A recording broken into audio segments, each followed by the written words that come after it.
That What a morning, beautiful Tom day was for a just walk. walking Rex, Yes, and the his dog is aging so assistant's happy. dog, across the square, to drop his daughter, Ellie, off at school. His battered old coat made him stand out among the flash cars surrounding Victoria, the CEO, signing a big security contract. In front of the cameras, Victoria glanced over and let out a sarky remark. The crowd burst out laughing. Tom stayed quiet until Rex stopped dead, growling low in his throat. A bloke pulled a pistol from the crowd, and every chuckle died instantly. The morning had started like any other. Tom woke before dawn, old habits from his forces days, still ruling his routine, even years after leaving the service. 5:30 every morning. He checked the lead, running his fingers along the nylon for any frays or weak spots. He looked over Rex's paws for signs of arthritis, watching for that tiny flinch that meant the old lad was hurting. At 10 years old, Rex was long past his best for proper work. The muscles that once powered through his thick black coat had softened with age. His muzzle was going grey, and sometimes he needed a moment to get up after lying down too long. But those instincts, the ones that saved lives, in places the papers never really talked about, were still razor sharp. Tom knew it. Even if he didn't bang on about it anymore, he'd trained Rex himself. Back when they were both younger, both serving in a military working dog unit that went to spot civilians never heard of. Dusty compounds in Helmand, narrow streets in Basra, places where the news only showed the aftermath. They'd been a proper team, in sync in ways that went beyond orders and obedience. Rex had been his mate, his early warning, his lifeline. Then came the op that ended both their careers. A massive cock-up. Politics. Blame games higher up the chain. Files sealed so tight. Tom wasn't even allowed to mention the country. The army thanked him for his service, gave him a firm handshake, and a pension that barely covered the rent on a 2-bed in Salford. Rex came with him, officially retired from ops, but still carrying the skills that had made him priceless. These days Tom did building work when he could get it. Cash-in-hand day jobs. On sites that didn't ask for too much paperwork or awkward questions about the past. He avoided crowds when he could. Crowds meant nosy parkers, people who might clock him from grainy news footage years ago. Tom didn't want anyone recognizing him from his days in uniform. Didn't want to explain why a decorated handler was scraping by week to week with a little girl to raise on his own. But today, the square was unavoidable. Ellie's school bus stop was on the far side, tucked behind a row of shiny new office blocks. Part of the city's big regeneration push. Glass and steel replacing old brick warehouses. The usual quiet back streets Tom preferred were blocked off for roadworks. Orange cones and barriers had sprung up overnight, forcing everyone through the main square. The detour would add 20 minutes they didn't have. Ellie's bus didn't hang about for latecomers, and missing it meant Tom walking her the full 3 miles to school, making him late for the laboring job he'd lined up that day. So Tom tightened his grip on Rex's lead and moved through the growing crowd, with his head down, Ellie's small hand safe in his other palm. Ellie trusted him completely. At 7 years old, she'd seen enough of the world to know it wasn't always kind, but she believed her dad could sort anything. Tom carried that trust like a heavy rucksack, determined never to let her down. The way life had let him down, he'd taught Ellie one rule above all others. If you see trouble, you get straight behind me. She'd nodded seriously when he first told her, her big eyes taking in every word. She was only 7, but she understood her dad wasn't like other dads.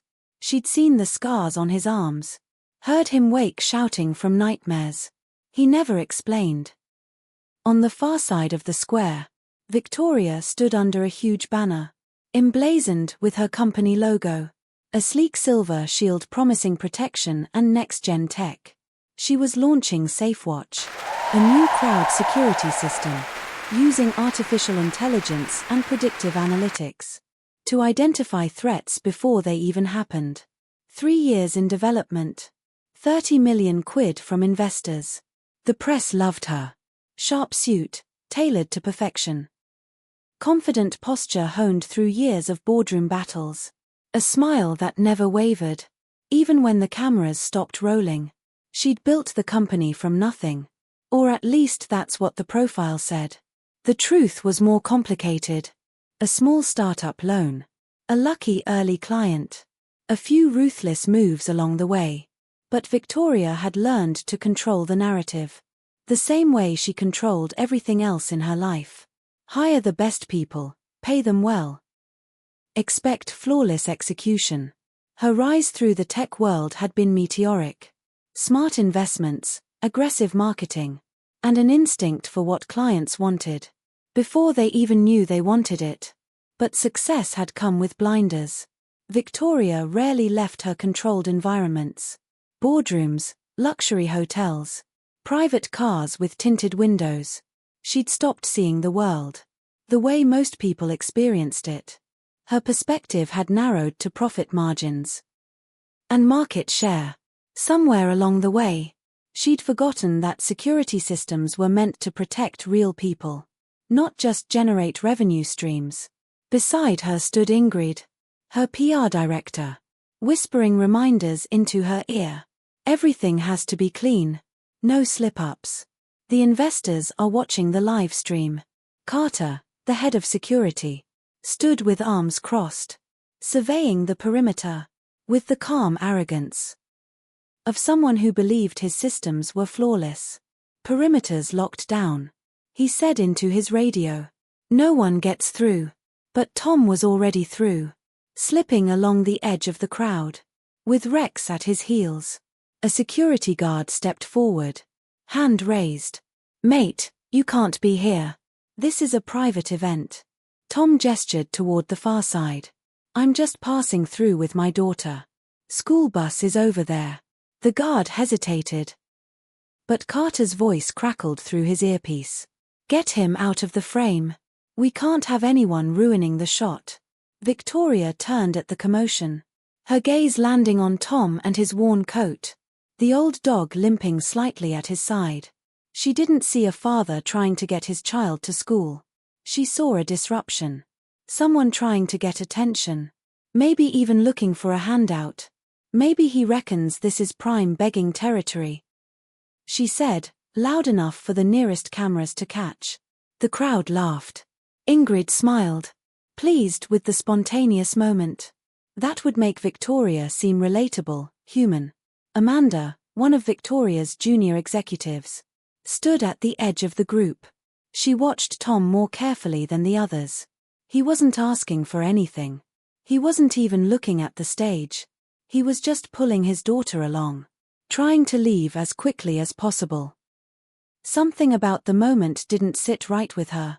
But she said nothing. Tom felt the heat rise in his face. But he kept moving. He wouldn't give them the satisfaction of a reaction. He wouldn't let Ellie see him angry or humiliated. But Rex had stopped moving. The dog's ears were up. His body tense. His nose working the air. With sharp, deliberate sniffs. Tom glanced down. Recognizing the shift immediately, Rex had detected something. Not food, not another animal. Something wrong. Carter approached, flanked by 2 guards. Sir, I'm going to have to ask you to leave the area. For your own safety. Tom's jaw tightened. I'm trying to. Just let me get to the other side. Not through here. Go around. That'll take 20 minutes. My daughter will miss her bus. Carter's expression didn't change. Not my problem, mate. Rex growled low and steady. The sound rumbling from deep in his chest. Tom's hand moved instinctively to the dog's collar, fingers brushing the short fur at his neck. It was a gesture so subtle that no one else noticed. A signal from their years of working together. Rex responded immediately. his growl cutting off, as he shifted his weight, redistributing his stance into something more controlled, more ready. His eyes scanned the crowd with the methodical precision of a trained detector dog. Not random fear, but focused assessment. Tom followed the dog's gaze and saw him. A man standing 30 meters away, half hidden behind a cluster of bystanders who were watching the stage presentation. His posture was wrong, too stiff. Shoulders held in a way that suggested something concealed. Too focused on angles, rather than the spectacle everyone else was watching. His hand rested near his waistband, and his eyes weren't on the stage where Victoria was speaking. They were measuring distances, tracking exits, calculating sight lines. Tom had seen that look before, in places where tension preceded violence. The man's weight distribution was off, suggesting he carried something heavy on his right side. His jacket hung awkwardly, bulging slightly where it shouldn't. And most telling, his attention kept drifting to a specific area near the stage. Not Victoria herself, but the technical equipment zone, where cameras and computers processed the demonstration. Tom turned back to Carter. "There's someone in the crowd. I think he's armed." Carter blinked, then let out a short laugh that carried more contempt than humor. "You're trying to tell me how to do my job? I've got 20 years in private security, a team of 12 professionals, and a perimeter that's been locked down since 6 this morning. I'm telling you to check the man in the gray jacket. 10 o'clock from the stage. We've already swept everyone who came through the checkpoints. Bag searches, metal detectors, DBS checks for anyone with credentials. There's no threat here that we haven't accounted for. Then he got in before your perimeter. Or he's got credentials. Either way, look at him. His positioning is wrong." Carter's expression hardened. "I need you and your dog out of this area. You're creating a distraction. And you're making my team nervous. If you don't leave voluntarily, I'll have you escorted out." Ingrid stepped closer, her smile tight and professional. But her eyes were cold. "Can we please handle this quietly? The cameras are still rolling, and our investors are watching the live stream. Any disruption right now could cost us millions in contracts." Tom's frustration spiked, but he forced it down. Getting angry wouldn't help Ellie, wouldn't help anyone. He pulled his daughter closer, shifting his stance, so his body was between her and the man he'd spotted. Rex's muscles coiled tighter underneath his coat, the dog's entire body vibrating with tension. Tom felt the lead strain against his palm, the nylon cutting into his skin. The man Otis, though Tom didn't know his name yet, moved slightly, his hand drifting toward his waistband. His eyes flicked toward the stage, but not at Victoria. He was watching someone else. Someone moving through the crowd, near the technical area where the equipment was set up. Tom's mind worked quickly, pulling from years of training. This wasn't random. The positioning was too deliberate. If Otis wanted to target Victoria, he'd be closer to the stage, not angled toward the equipment. This was something else. A distraction, maybe. A way to create chaos, while someone else moved unseen. Rex lunged forward. The lead jerked in Tom's hand. The dog's bark shattered the polite murmur of the crowd. Sharp and commanding. Heads turned. Carter spun, his hand moving to his radio. And then Otis pulled the gun. The metal caught the morning light. A flash of chrome that turned every head in the square. Someone screamed. The sound rippled outward, panic spreading like a shockwave. The crowd surged backward, bodies colliding, people stumbling over each other, in their desperation to escape. Victoria froze. For the first time in years. She had no script, no plan, no control. She stood on the stage, her polished image cracking, as the reality of the moment crashed over her. This wasn't supposed to happen. Carter had promised her the perimeter was secure. The system was supposed to catch threats before they materialized. But the system had failed. And now a man with a gun stood in the middle of her event, his finger near the trigger. Carter and his team reacted, but too slowly. They'd been watching the perimeter, monitoring the checkpoints, focused on keeping protesters and unauthorized personnel out. They hadn't been watching the crowd already inside. Their cameras had been angled toward the stage, not the blind spots where Otis had positioned himself. Tom's training took over. He dropped into a crouch, pulling Ellie down with him. "Stay behind me, love. Don't move." She nodded, her small body trembling against his side. Rex strained at the lead, every muscle in his body locked onto Otis. The dog's focus was absolute, the years of training flooding back.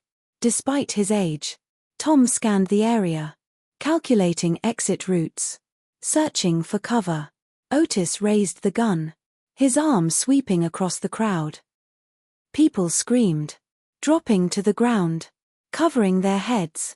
The weapon pointed toward the stage, then shifted, angling back toward the crowd. Tom saw it in the man's eyes. Hesitation, uncertainty. Otis wasn't a professional. He was scared. And that made him more dangerous. Tom made a decision. He unclipped Rex's lead. The dog exploded forward, a blur of dark fur and precise motion. This wasn't the charge of an angry animal acting on instinct. Rex didn't charge blindly. He moved with the calculated efficiency of a trained military working dog, muscles working in perfect coordination. Despite his age, he closed the distance in seconds, paws finding purchase on the smooth plaza stones, body low to minimize his profile as a target. Otis saw him too late. The man's eyes widened, his training, or lack of it, failing him. In the crucial moment, he tried to swing the gun toward the approaching threat. But Rex was already airborne, launching himself from 6 meters, with the power that came from years of conditioning, that his body still remembered. Even if time had slowed him down, the impact knocked Otis backward, 80 pounds of momentum catching him center mass. Rex's jaws locked around Otis's right wrist, with surgical precision, exactly where he'd been trained to bite. The gun hand. Always the gun hand. His teeth didn't tear or rip. They applied controlled pressure to the tendons and bones, forcing the fingers to open reflexively. The gun discharged, the crack of the shot deafening, in the confined space of the square. But Rex's attack had already altered the angle. The barrel pointed skyward, the bullet disappearing harmlessly into the morning air. Rex twisted, using his body weight and the momentum of the fall to drag Otis to the ground. The man hit the pavement hard, the breath exploding from his lungs. Rex maintained pressure on the wrist, his teeth never breaking skin, but applying enough force to prevent any chance of Otis regaining control of the weapon. The dog's training was absolute. Hold the threat. Prevent escalation. Wait for the handler's command. The weapon clattered across the pavement, skittering to a stop 15 meters away. Tom was already moving, his body responding before his conscious mind fully processed what Rex had done. Years of training overrode the hesitation of civilian life. He reached Otis in 3 long strides, his hands moving with practiced efficiency. The lead he'd dropped when Rex attacked now became a tool. He grabbed it and looped it around Otis's wrists, pulling it tight, and securing it with a knot that wouldn't slip. It wasn't official restraints, but it would hold. Rex, release. His voice calm despite the adrenaline flooding his system. The dog immediately let go, backing off 2 steps, but maintaining his focus on Otis, ready to re-engage if the threat renewed itself. Tom checked Otis for other weapons, his hands moving quickly but carefully, patting down the man's jacket, waistband, and ankles. He found nothing else. Just a wallet and a phone. He kicked the gun further away, putting more distance between the weapon and anyone who might try to reach it. Carter and his team finally reached them, weapons drawn, shouting commands. But it was over. Otis lay pinned beneath Rex, his hands bound, his face pressed against the concrete. Victoria stood frozen on the stage, her eyes wide, as she watched the scene unfold. The man she'd mocked, the man she dismissed as a nuisance, had just saved her event. Possibly her life. And his dog, old limping Rex, had moved like a weapon. Then the police arrived, and everything shifted again. The officers saw a man on the ground, another man standing over him, with a gun lying nearby. They didn't see a hero. They saw a potential threat. Within seconds, Tom's hands were behind his back, metal cuffs clicking around his wrists. "Wait," he said, his voice calm despite the adrenaline. "I'm not the shooter." I stopped him. But the officers weren't listening. They were following protocol, securing the scene, separating potential suspects. Ellie screamed, reaching for her father, as Amanda grabbed her, pulling her back. "Dad, it's okay, sweetheart," Tom called back, his voice steady, even as the officers pushed him toward a patrol car. "Just stay with the nice lady. I'll be right back," Rex barked, trying to follow. But a handler grabbed his collar, pulling him away. The dog resisted, his claws scraping against the pavement. But he was old and tired, and the handler was strong. Victoria watched it all unfold, her mind struggling to process the disconnect between what she'd seen and what was happening now. Tom had saved them. She'd seen it with her own eyes. And now he was being treated like a criminal. Ingrid appeared at her elbow, her phone already out. "We need to leave now, before this becomes a bigger story. But later. Right now, we need to control the narrative." At the Nick, Detective Layton took Tom into an interview room. He was a 30-year veteran, someone who'd seen enough to know when a situation didn't add up. He let Tom sit for a few minutes, then entered with 2 cups of tea. "You gave an order to that dog," Layton said, settling into his chair. Sounded like military working dog protocol. Tom met his eyes, but said nothing. Layton pulled out a tablet, scrolling through something. "I ran your name. Found some sealed records. Army service, dog section. Honorable discharge. But the details are locked. Then you know I'm not a threat. I know you're trained. I also know you were invalided out. What I don't know is why." Tom's jaw tightened. "That's in the past." Layton studied him for a long moment, then nodded. "The witnesses are all saying the same thing. You stopped the shooter. Your dog took him down clean. No excessive force. Textbook restraint. I've seen trained officers who couldn't have done it better. Then why am I here? Because we need to figure out what happened. And because there are people out there who want to turn this into something it's not." While Tom sat in the interview room, Victoria stood in her office staring at the television. Every news station was covering the incident. Some were calling Tom a hero. Others were questioning why he'd been at the event in the first place, speculating about his motives. Ingrid paced behind her, phone pressed to her ear. "We need to get ahead of this. Issue a statement. Something about thanking the brave citizen who assisted our security team." Victoria turned sharply. "He didn't assist our team. He saved us because our team failed. That's not the story we're telling. It's the truth." Ingrid's expression hardened. "The truth is bad for business. We're launching a security product. If people think our systems don't work, they don't work." Victoria's voice was quiet but firm. "A man walked into our event with a gun, and we didn't catch him. Tom tried to warn Carter, and Carter dismissed him. We don't know that. I was standing right there. I heard it." Ingrid opened her mouth to argue, but Amanda stepped into the office, her face tight. "Tom's daughter is asking for him. She won't stop crying. Victoria felt something twist in her chest. She remembered the little girl. The way Tom had pulled her close, shielding her with his body. She remembered the fear in the child's eyes, as her father was dragged away in handcuffs. Where is she? Downstairs with building security.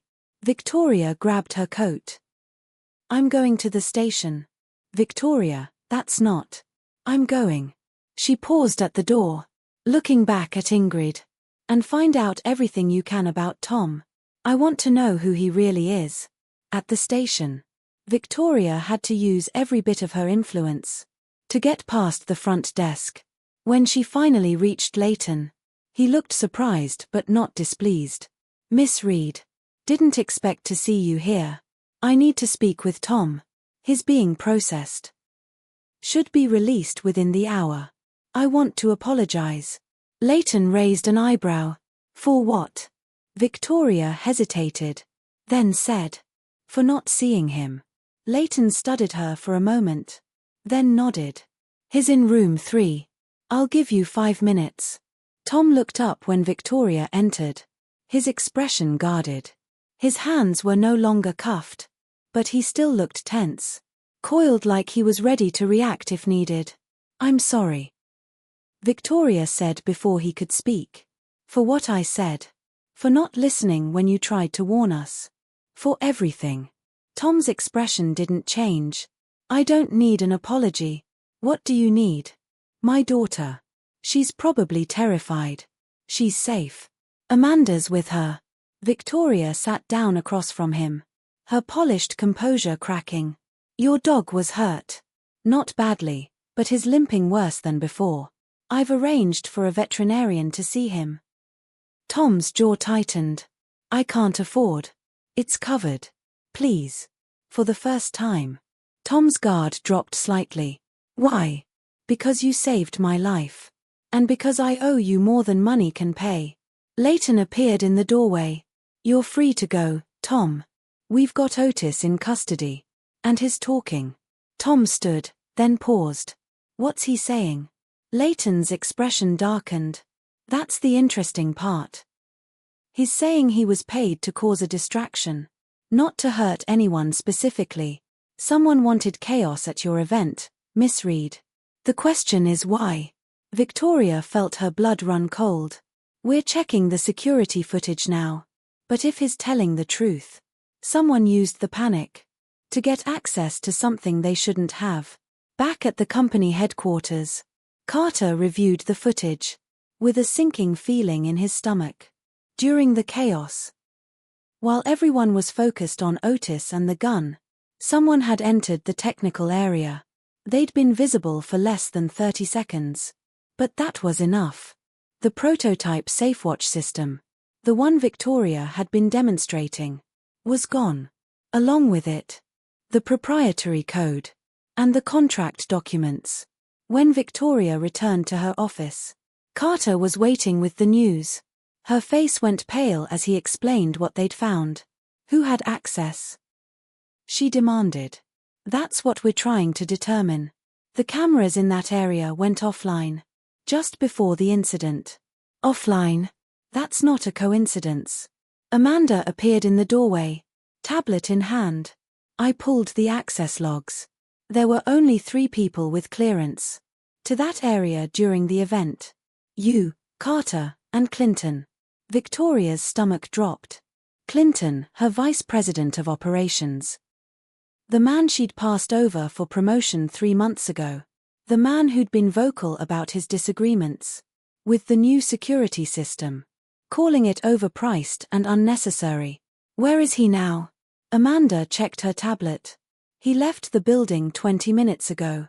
Said he had an emergency meeting with a client. Leighton arrived within the hour with a warrant.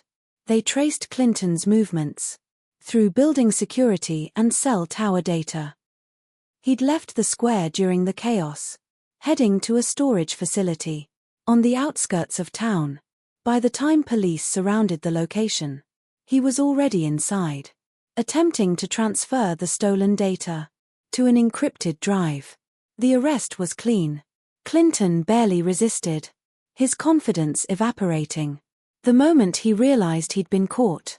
In his car, they found communications with Otis, payment records, and a contract with a rival security firm. Willing to pay millions for Victoria's proprietary technology. But there was more. Clinton hadn't just wanted the technology. He'd wanted Victoria's company to fail. If the demonstration had been disrupted by violence. If her security system had been proven ineffective. In the worst possible way. The investors would have pulled their funding. The city contract would have evaporated. And Clinton would have been positioned to swoop in with a better solution. One built on stolen technology. When the full scope of the conspiracy came to light, Victoria called a press conference. No scripted remarks. No PR filtering. She stood in front of the cameras and told the truth. 3 days ago, a man named Tom tried to warn my security team about a threat. We ignored him. We dismissed him. Because of how he looked. Because we thought we knew better. That mistake almost cost lives. Tom and his dog Rex stopped an armed man when our systems failed. And while we were celebrating that narrow escape, we missed the real crime. Corporate espionage. Orchestrated by someone I trusted. She paused. Her eyes finding the camera. I'm announcing new protocols for our company.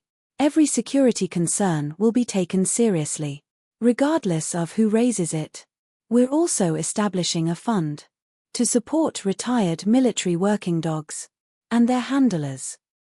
Because Rex reminded us that experience and training matter more than appearance or age.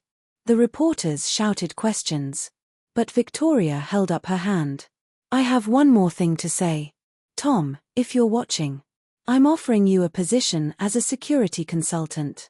Not because I'm trying to buy forgiveness, but because I need people who see what others miss. You don't have to accept, but the offer stands. 2 days later, Victoria drove to Tom's flat herself. No driver, no PR team, no cameras, just her, and a small bag of supplies for Rex. Ellie answered the door, her eyes going wide. You're the lady from telly.